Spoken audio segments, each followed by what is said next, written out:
Right now, we are joined by the incredible Kerry Connelly, author and life coach, author of the book, Good White Racist. Yes.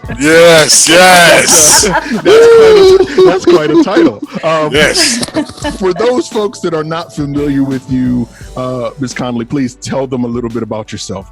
Okay, well, I am a white woman, and I am the author of Good White Racist. I'm a blogger, a writer. I'm in seminary, and this book has really been a labor of love that was conceived in seminary for me after learning from womanist theologians, and they really changed my life.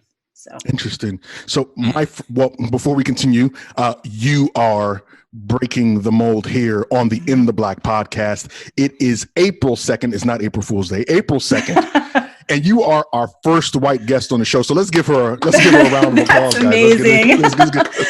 Thank you so much. And thank you for allowing me into this space. I know it sounds so terrible, but it's true. No, it does not. No, it's not. No. It is always a welcome back. Yes, you are always. Don't feel like you're not welcome. We talk white people all the time. So it's all good. It's all good. I get it. No doubt. So my first question to you is, what gripped you to write a book and entitle it Good White Racist in the first place? Yeah, well, it's really interesting. I had this epiphany when I listened to Ruby Sales. This is what really happened was I listened to an episode of Ruby Sales on Being, and she started talking. She made a comment on there that she said, I know that we have a Black liberating theology, but where is the white liberating theology? And that just got me thinking about what does it mean to be white and to be imprisoned by this soul disfigurement of pseudo supremacy, and who's going to change that if not white people? Only white people can change that. And as I started talking about it with other white people, I noticed that the two things that white people that seem to get in our way, and myself included, I include myself in this as well. The thing that gets in our way is our own comfort. We want to be comfortable. We hate talking about race. It makes us hella uncomfortable. And so we love to preserve our own comfort.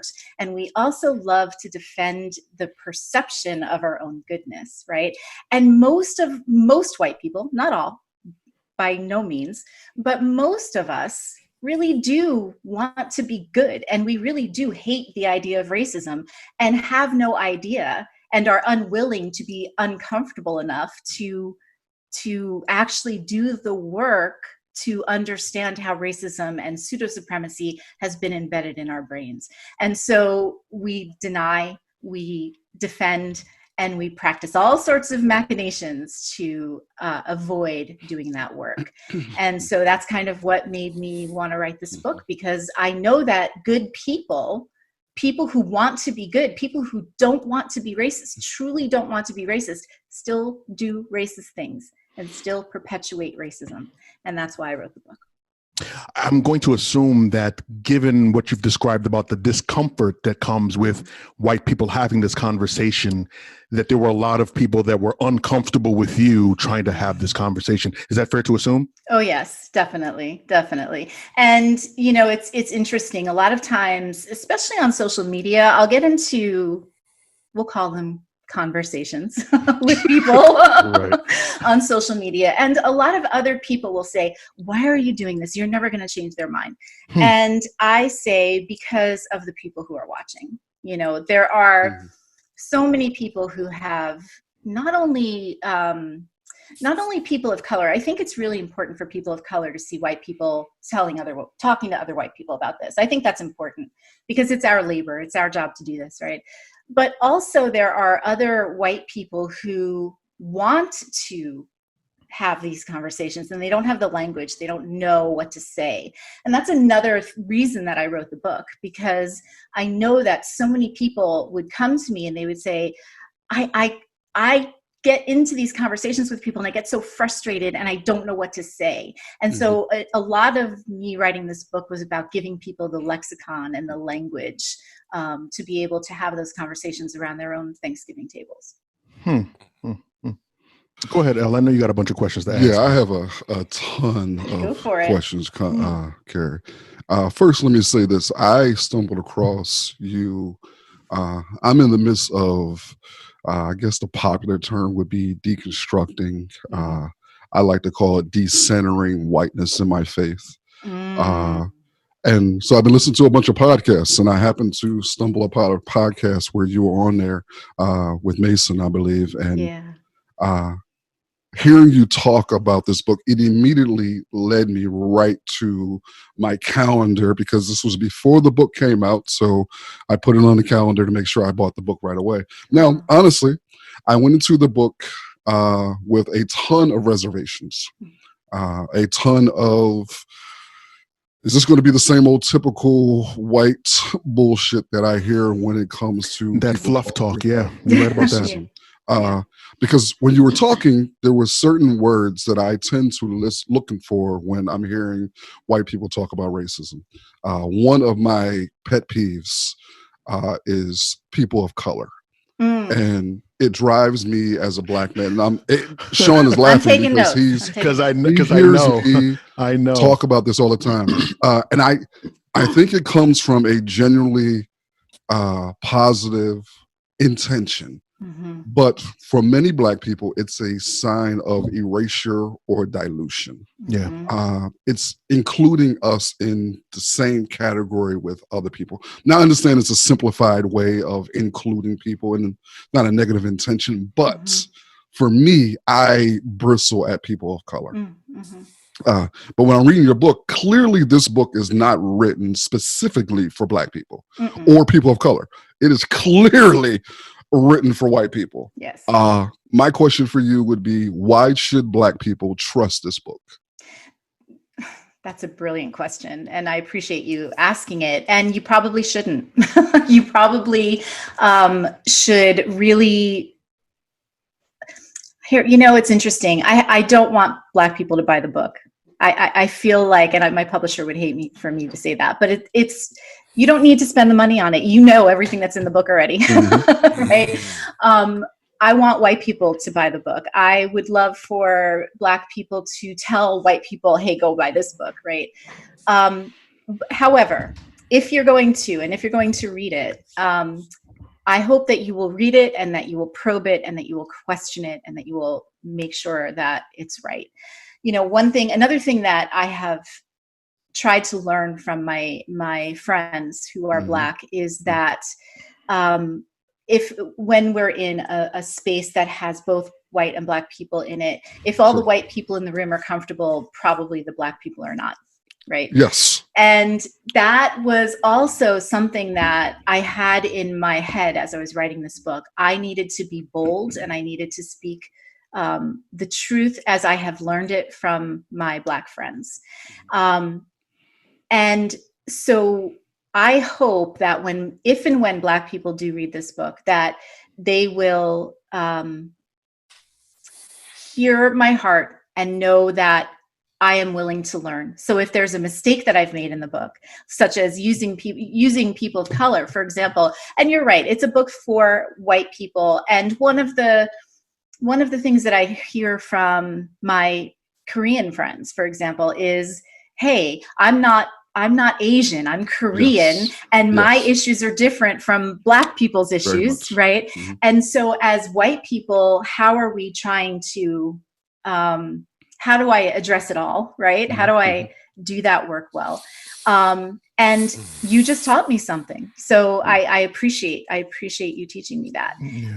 The other thing that I will say to that is also something that I learned from Ruby Sales, which is that, and I heard her on that podcast, and then I actually literally got to sit at her feet at the Revolutionary Love Conference and had her look me in the eye and tell me that white supremacy is soul murder for white people because we have been flattened and homogenized. I have lost my heritage, my Irish heritage, and I've had to go searching for it because my Irish ancestors who came here not so many generations ago did everything they could to assimilate, Yeah. white people, Europeans, did the same thing to Black people when we enslaved them, right? Yes. When one of the ways that you conquer a people is to remove their identities. So they were flattened and homogenized when we brought those people over as slaves. We removed their tribal identities, their national identities, their family identities. So this is one of the evils that race, the construct of race, and it perpetuates on all of us. Does that make sense? Yeah, it makes perfect sense. Yes. Crush. Oh, yes. I mean, based on what you just said, it did imply perhaps the acknowledgement of the idea of whiteness as a construct in and of itself. Would you agree to a certain extent? That whiteness is a construct? Yeah, that was put upon Irish people, for example? Oh, yeah, sure. Absolutely. You know, and we benefited from it, right? And this is what's interesting about the history of whiteness, is that it's contextual. When you actually study it, you know, using Irish people as an example, mostly because my biggest pet peeve is when white people say, well, the Irish were slaves too. Well, no, no, we weren't. Let's just clear that up once and for all. Right. But when it's very true that when the Irish came over here, they could walk past one restaurant that would not let them in and say, you know, whites only, no Irish allowed, and then go into another restaurant where they were totally white enough and they could turn around and not let a Greek person in or an Italian person in for not being white enough, right? So race is a construct, it's contextual, but there comes a point in time when some people are able to just become white, capital W white. And then, and at this point in time, my Irish heritage only matters, if I'm speaking honestly, only has ever mattered when I'm speaking to somebody from France, quite frankly, like literally. Wow. Interesting. My question for you is, in the context that we've been discussing now about, I guess, the relationship between religion and whiteness, right? It's big. What is up with your white Christian friends? That's seriously, that's my main question. Like, I don't know. but I asked the question because you look at, let's take the 2016 election, for example. The largest group of supporters for Donald Trump were white evangelical Christians, followed closely by, I think in terms of just sheer numbers, followed by white men. Now, you could make the argument that a lot of people followed or supported Donald Trump. Those people specifically followed Donald Trump because of his policies. But a lot of the polling data shows that it was because of a fear of change, cultural change in America. How do you gauge, and I don't want to tokenize you in this sense, okay? So please forgive me. No, but how do you gauge your whiteness and your Christianity? You get what I'm saying? Yeah. Because if you're going to be a good Christian, I don't think that fear or discomfort should supersede your efforts to be good fishers of men and to do right to your brother and sister, if you get what I mean. Yeah, totally. It's so good. So I think for me personally, right, I honestly can't tell you what's going on in their heads, right? And especially it's white evangelical Christian women. It's even more mind-boggling, because we could talk about the whole woman thing and Donald Trump, like that's a whole other thing, right? But what's for me personally, I have been in the midst of deconstruction for quite some time. And I have had to separate the experience of Jesus and my faith as a Christ follower from the institution of Christianity, which in my opinion has become disgusting. Like I feel like there needs to be now I have hope for the institution of Christianity because of what I see. So I come out of the evangelical movement. However, what I can also tell you, we just don't get enough press, but there is a large progressive Christian movement that is made up mostly of white people, but we're white people who understand that we don't get it and we want to do better. Like, for real? Like, there's a bunch of you guys? I swear there's a whole organization and everything. Wow. Like, Okay. Yes. Okay. The problem is we're notoriously bad at self-organizing, right? So we're really, and nobody's talking about us, but there's actually a guy, Doug Paget, who is going around on a bus. Well, he may be home now, but he's talking a bus called Vote Common Good. And they are progressive Christians who are going around talking to Trump supporters to try to help them understand, what's really going on. There's an organization called the With Collective that is here to help plant progressive churches that care about social justice. And even in mainline churches, my pastor at my current church has been arrested for protesting at senators' offices for DACA, so there are Christians that are doing this. This particular group has been so aligned that you're speaking of, I think, has been so aligned, or has aligned itself with capitalism to such a degree. And capitalism and racism are bedfellows, right? That they cannot, they have been gaslit into thinking that change is that the browning of America, as they call it, right, is dangerous. And this goes back to the whole idea of the savage construct and the idea that we have to be afraid of radical difference. Go ahead. I'm reading the book. I'm loving it. I particularly love the action items. I think the action items is brilliant. At the end of each chapter, she has a number of action items, learn, think, act, where she's instructing and teaching other whites how to maneuver through the subject that she's talked about in each chapter. I love that. I think it's brilliant. I wish more people would do such things that way. I love that it's witty. It's very personable. It's very easy to read. It doesn't come across as unnatural. I really love that component of the book, because I've read a number of white folks writing books talking about racism, and it's always a particular part that they get to that I can almost predict that they're going to get to it. They do one or two things. They either go the moral suasion route, where they try to morally convict and, convince whites of their racism, or they do the education route, that racism is a lack of education, that white people just don't know that they're racist. And that part drives me absolutely up the wall. And here's why. I believe the same way Black folks give the talk to their children about racism, I believe white people do that same thing in one or two ways, because we understand communication is verbal and can be nonverbal. One of the stories you mentioned in the book is where your mother is dealing with a situation. She's babysitting a young boy, and the young boy is verbally attacked by an older white male, and she's silent on the issue. And that was just like, how can someone say they are ignorant of this when they are intentionally acting upon in a racist manner? Because in her silence, which you even acknowledge, that was a racist act.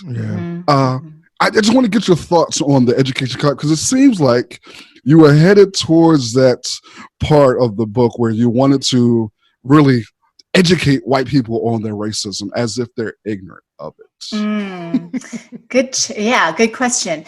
So here's one of the things that is true that I have learned, is that for a good portion of our lives, I think you're right. I think that white people we have to work really hard to pretend to not be racist, right? We have to work really, really hard at that.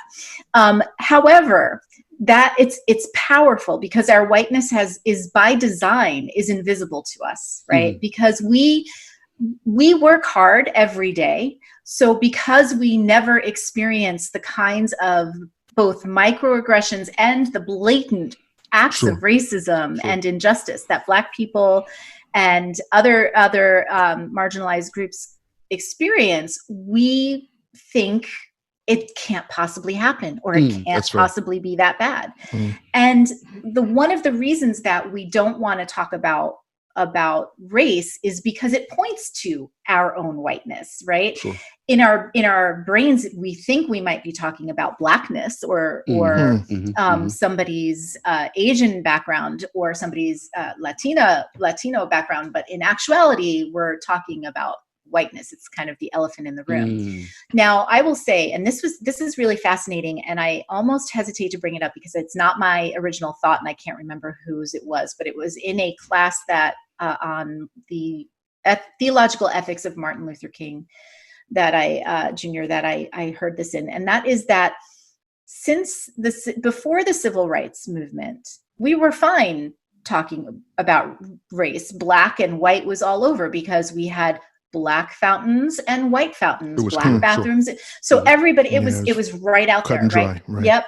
But after the civil rights movement, what a lot of good white racists did or learned was that we shouldn't talk about race, right? Because if we're talking about race, it's just like talking about it's just like making a black fountain and a white fountain, right? It's just like that. And so the concept of talking about race blatantly went underground. And that's where you get white people saying, oh, I'm colorblind, I don't see race, right? Because they think that not seeing race is better than pointing out and acknowledging, hey, you are a black man, I am a white woman. That comes with a whole lot of baggage. We can still be in relationship with each other, but we're probably gonna have to work through some shit in order to get to that point. Sure.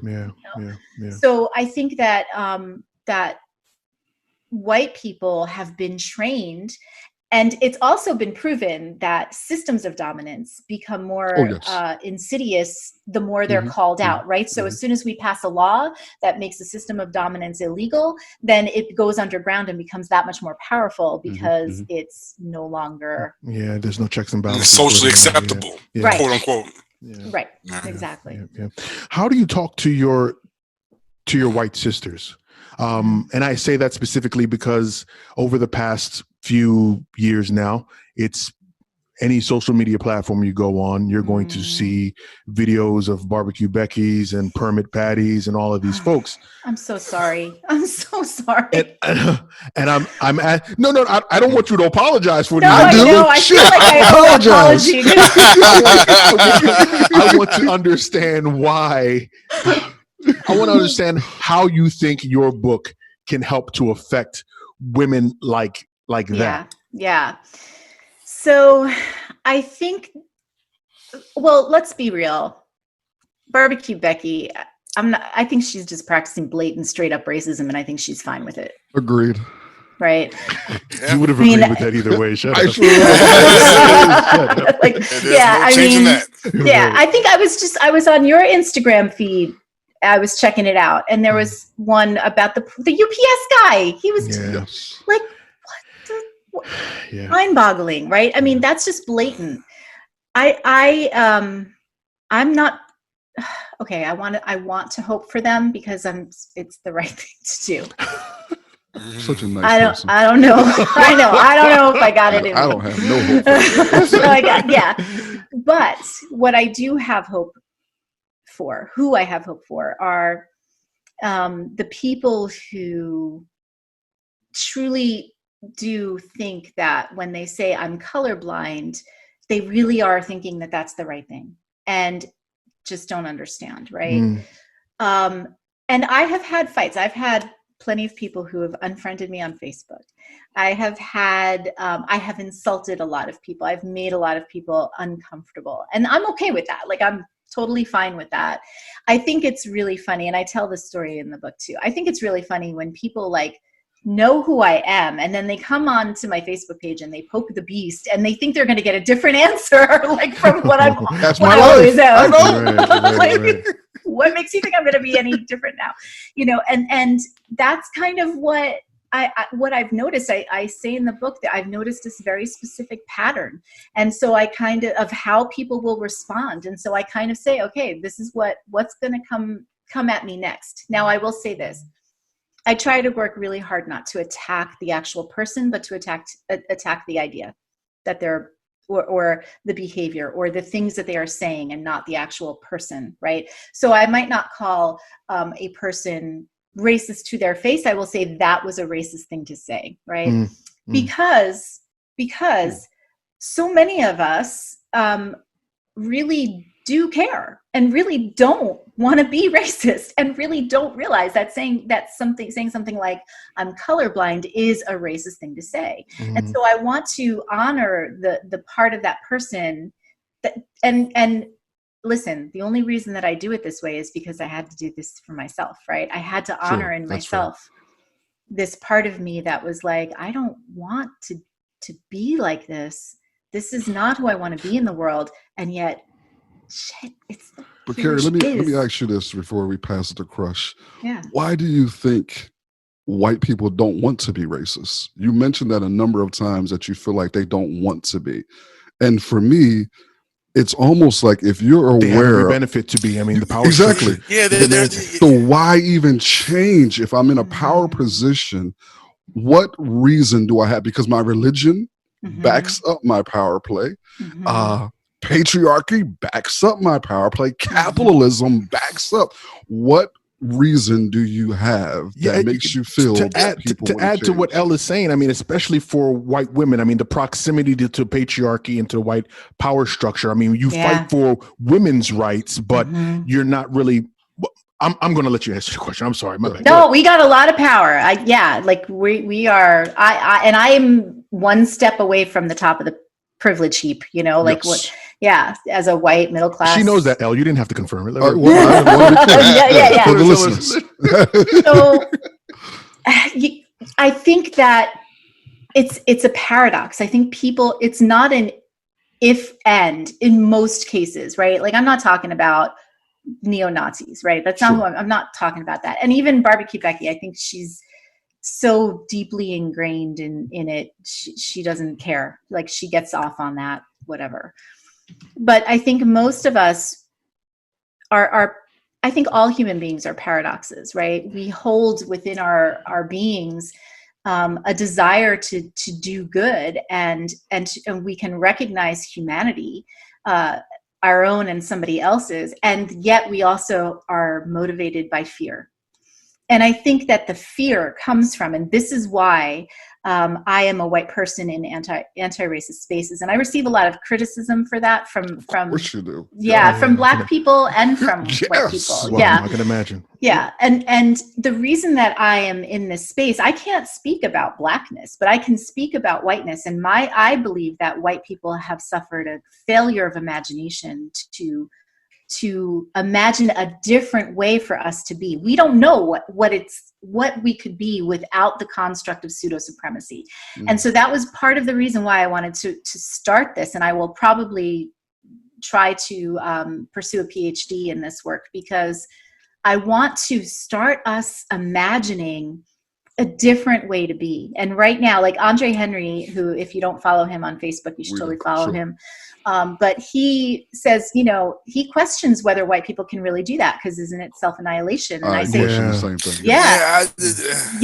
True. I don't believe it's possible, to be honest with you. Well, that's where my faith comes in. That's where I say, and it's a huge leap of faith, and I'm not always good at it. And I think it's not only a huge leap of faith, I think it's also part of your whiteness to look for hope in your whiteness, if that makes sense. You know what I'm saying? It's a privilege. It's a privilege. Absolutely. It's a privilege to say that I have hope in white people changing. I don't have that privilege. And I think the one beautiful thing about this is that you are in anti-racist work. So having a conversation with Black people where they're blatantly saying, hey, listen, I don't trust you, and here's the reason why.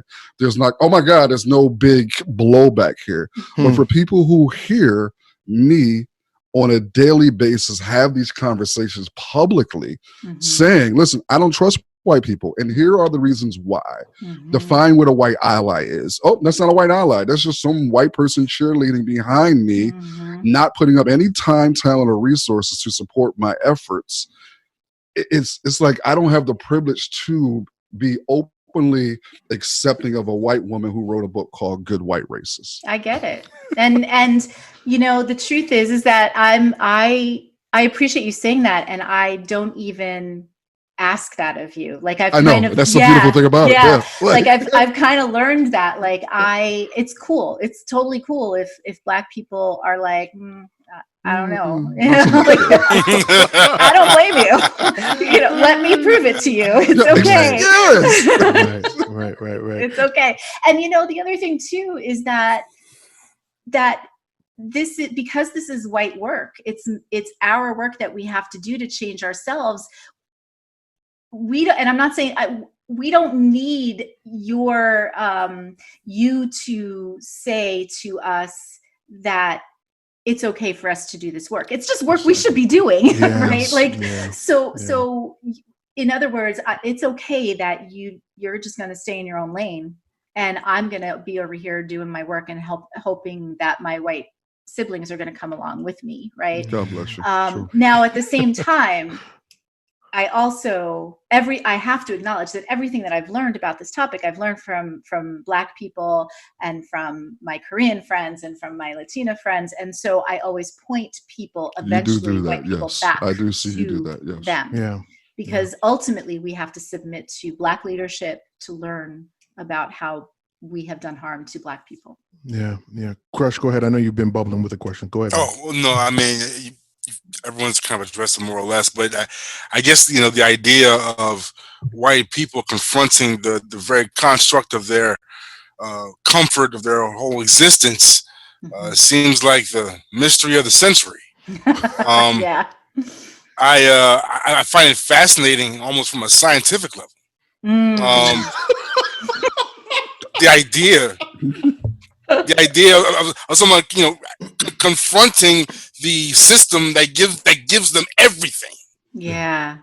So, you know, so yeah. Sorry, go ahead. Yeah. No, that's all I had to say. Yeah, I mean, I have two things that come to mind. One is, so I'm part of this organization. It's the progressive Christian organization I mentioned, and there was a story that came out of that was really moving to me, and it was because we're really trying to, and this is where it gets really hard, and we struggle with it. We go home and our brains are like leaking out of our ears because we're trying to figure out how to do this, because you hear a lot about, like, white people we say, well, we have to give up our platforms. Well, that still assumes that we own the platform to begin with, right? Like, so that's a problem. This is true. So we're constantly always trying to kind of balance that paradox of, yeah, crap, we do kind of own the platform. We don't want to own the platform, so how are we going to use the platform to try and help and do the right thing, right? So we really are trying to do that, and we've messed it up. We haven't always done it well, right? And so we're, as an organization, I remember we were trying to do it well, and this was before I was involved, and there was a story of, they were putting up speakers, and they had the white guy, right? And because we care about this, we were determined to not just put on yet another conference with a bunch of white guys talking at it. So we had a Black woman, and we had, you know, a very diverse panel. And what that meant was that there was no room for a lot of the white guys that normally talk at this thing. Ooh. And there was one of them who really had this moment where he was like, you know what? I don't know what's next for me. Wow. Because this is my gig. This is what I do. And I care about this. I'm behind this. This is what it means to step aside. And so white people that's what our hard work is going, what am I if I can't do my thing because I'm stepping away, right? So that was a story that really came to my mind. And then the other thing that I wanted to say is, when I think about it, we do a lot of talking about our relationship, yours and mine, right? Sure. But then there's the systemic, and this is where I think a lot of white people lose hope, right? Because how can a white person who cares about this say, I don't know how to change the justice system. Like, I don't know how to change the education system. I'm one person, right? But when I think about what I wrote in the book and what other people have written in their books, and is that if we can get if I can get one judge to awaken to the way bias and racism and supremacy is in operation, if I can get one judge who's sitting on a bench in power, then there are multiple lives that may be impacted differently. And that's if we get enough white people having this conversation, first inside ourselves and then in public, and some of those white people are holding positions of power like that within the institutions that we need to burn down, then possibly there's hope. Absolutely. Agreed. Ms. Connelly, thank you so much for your time. We know that your appearance on our show is going to further make you a pariah in the white community. That is my pariah. I like that. We hope that it's to the best benefit and that anybody that listens will actually gain something and benefit from it. Thank you so much. Thank you so much. Before we close out, where can people find you, find your book, your social medias, and all of that? Yeah, the best place to find all the things is on my website, which is kerryconnelly.com. So that's KerryConnelly. And that you should be able to get to all the links, but I'm also on Instagram at kerry.connelly. Facebook is Jersey Girl Jesus. That's my blog. And then Twitter is at She's Elevated. I obviously have a branding problem, so I'll figure it out one of these days. Most white people do. Don't worry about it. No doubt. Thank you. We appreciate you. Thank you so much for taking the time. Thank you, Kerry. Thank you. And thank you for inviting me into this sacred space. Oh, man. Not a problem at all. Not a problem at all. It was awesome having you.